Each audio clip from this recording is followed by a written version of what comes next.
Bueno, y comenzamos hoy una ronda con los diputados y portavoces de los grupos parlamentarios en el Parlamento de Canarias, y en esta ocasión nos visita José Miguel Barragán, que es portavoz, como saben, del Grupo Parlamentario Nacionalista Canario. ¿Qué tal? Muy buenos días. Buenos días. Bueno, estábamos viendo esos apoyos que ha logrado, nuevos apoyos que ha logrado Pedro Sánchez para esas cuentas. Desde luego el de Coalición Canaria no lo tiene. No lo tiene, pero no porque los presupuestos en general puedan tener muchas cosas interesantes y positivas, que lo hemos dicho, sino porque no recogen adecuadamente nuestro régimen económico y fiscal y el Estatuto de Autonomía en lo que tiene que ver con los presupuestos. Esto no se ha resuelto, lo único que se ha resuelto parece ser son los 30 millones de pobreza, y si nos atenemos a lo que dicen hoy alguna información periodística, incluso esto se hizo adrede, es decir, se dejó adredes para intentar captar el voto de Nueva Canaria a través de una enmienda, lo cual me parecería triste si esa era la estrategia. Volvemos aquí, volvemos a Canarias, donde también están las cuentas sobre la mesa. Coalición Canaria en principio va a presentar enmiendas parciales, pero sí es verdad que han hecho algunas críticas. Por ejemplo, el que se haya quedado, ha dicho usted, el plan Reactiva un poco en nada, ¿no? Efectivamente, el plan Reactiva Canarias no está bien reflejado en los presupuestos. De hecho, nuestras enmiendas, una de nuestras enmiendas más importantes, de casi 100 millones de euros, va destinada a esto, ¿no? Va destinada a que aparezcan las prioridades que marcó el Parlamento de Canarias cuando le dio el visto bueno al plan Reactiva, en las prioridades del año 2021, y en las que el Gobierno considerara que de las que venimos tratando ya en el año 2020 deberían estar también en el año 2021. Esto no está reflejado, no está así, y nosotros intentamos que la guía de este presupuesto sea el plan de reactivación, el plan de recuperación que hemos aprobado entre todos. ¿Tampoco están de acuerdo en que el Ejecutivo sea capaz de poder ejecutar ese presupuesto en tiempo y forma? Hoy incluso van a plantear una pregunta en pleno sobre la ejecución del que está en vigor ahora mismo. Efectivamente, pero también lo reconoce el Gobierno, ¿no? El Gobierno ha reconocido que no solamente con el presupuesto que hay, sino si efectivamente llegan ingresos extraordinarios durante el año 2021, no hay músculo, no hay capacidad para hacer una gestión eficaz de esos recursos.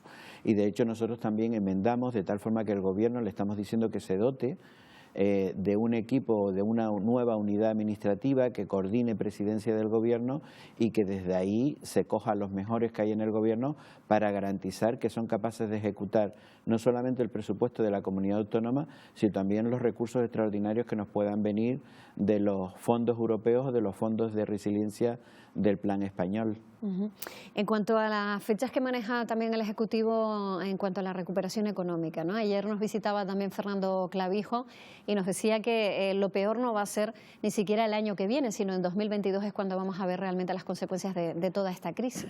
Yo creo que ya las estamos viendo. El año 2021 será un año muy difícil, y aunque estemos hablando de recuperación y que pueda haber realmente una recuperación a partir del segundo semestre del año 2021, esto es lento, es decir, caemos en seco, pero la subida, la posibilidad de recuperación va a ser muchísimo más lenta. Se han destruido empresas, se ha destruido empleo, y eso no se recupera de un día para otro. Y efectivamente hay mucha incertidumbre sobre la recuperación económica real y social también en el año 2021, y ya veremos cómo va el año 2022, que nosotros consideramos que también va a ser un año difícil.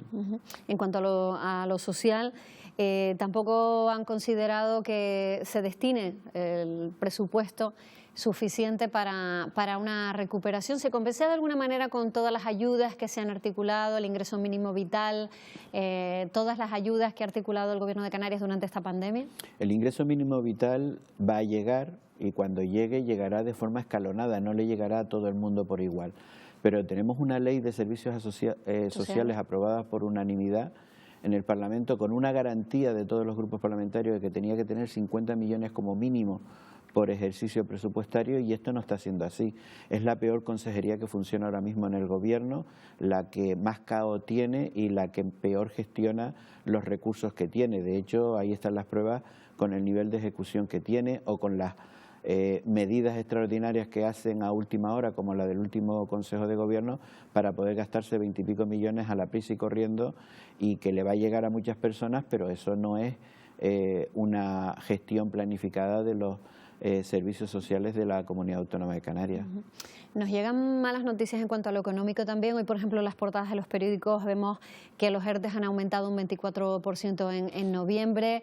Esa fórmula disfraza de alguna manera un poco también las cifras de desempleados, ¿no? ¿Hay esperanzas de que esos ERTE se amplíen no solo hasta el 1 de enero, sino a lo largo del próximo año? Ya sabes que nosotros pedíamos una garantía hasta abril del año 2021, que acababa la temporada de invierno turística, y yo creo que sí o sí vamos a encontrarnos con que a partir del 31 de enero hay que ampliarlo.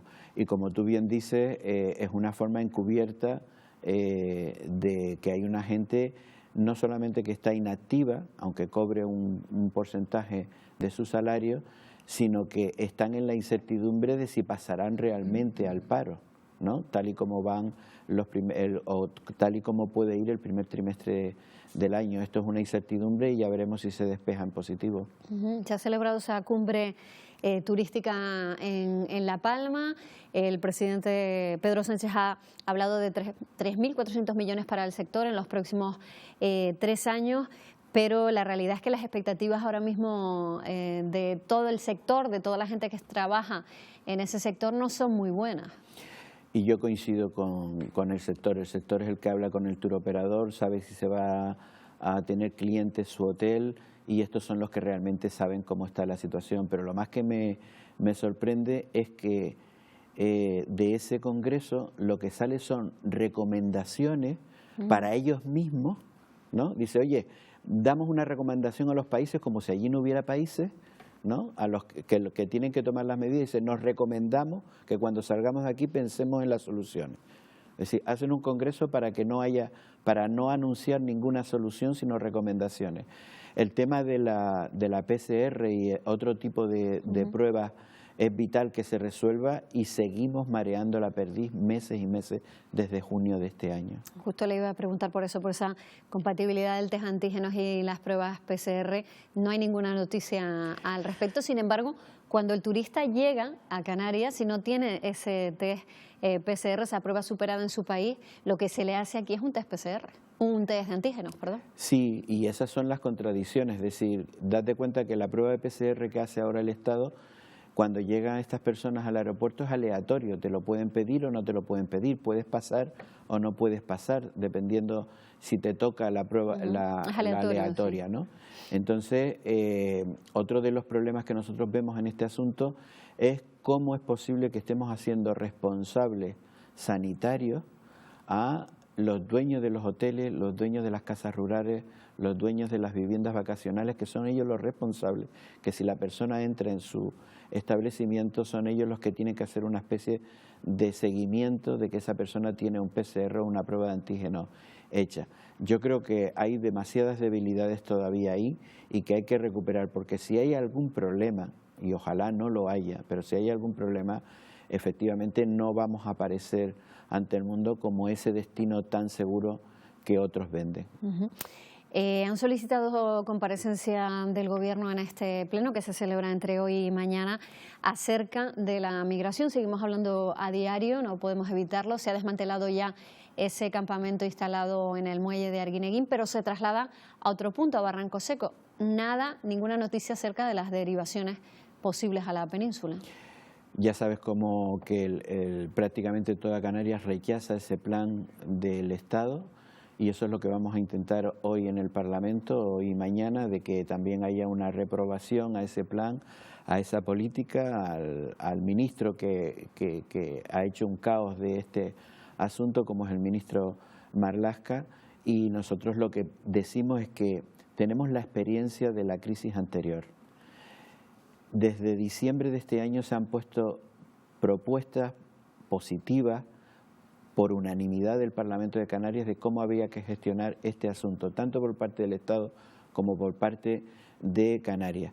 Y ahora se busca la excusa de Europa, que la culpa la tiene Europa. No, mire, Europa podrá poner muchas condiciones, pero hay competencias de la comunidad autónoma y competencias del Estado que se tenían que haber ejecutado. Recuerda que en febrero, cuando vino el señor Marlaska a Lanzarote a esa cumbre inmigratoria, dice que aquí no iba a haber ninguna crisis migratoria. Si con 30.000, casi 20.000 personas entradas en Canarias no hay crisis migratoria, pues no sé en qué número la quiere colocar, pero ha sido un caos de descoordinación del gobierno, y lo que esperamos es que en un momento determinado alguien en el gobierno se ponga a coordinar este asunto entre esos ministerios y se den respuestas positivas, porque lo que se ha hecho en Arguineguín es quitar de la foto el problema de Arguineguín y se ha traspasado a otros lugares, ¿no? Pero seguimos teniendo un problema de gestión. Son alojamientos temporales igualmente, ¿no? Son temporales y se supone, horas. exactamente, y se supone que a las 72 horas tienen que estar esas personas en la calle.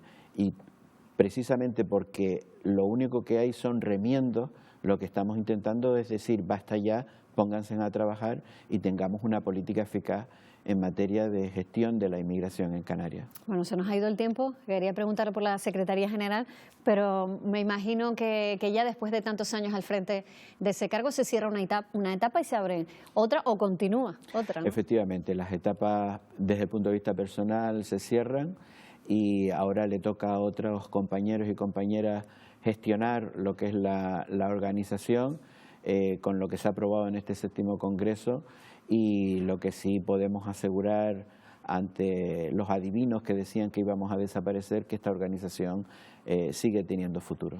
Pues José Miguel Barragán, muchísimas gracias por estar aquí. Buenos días. Buenos días, gracias a ustedes.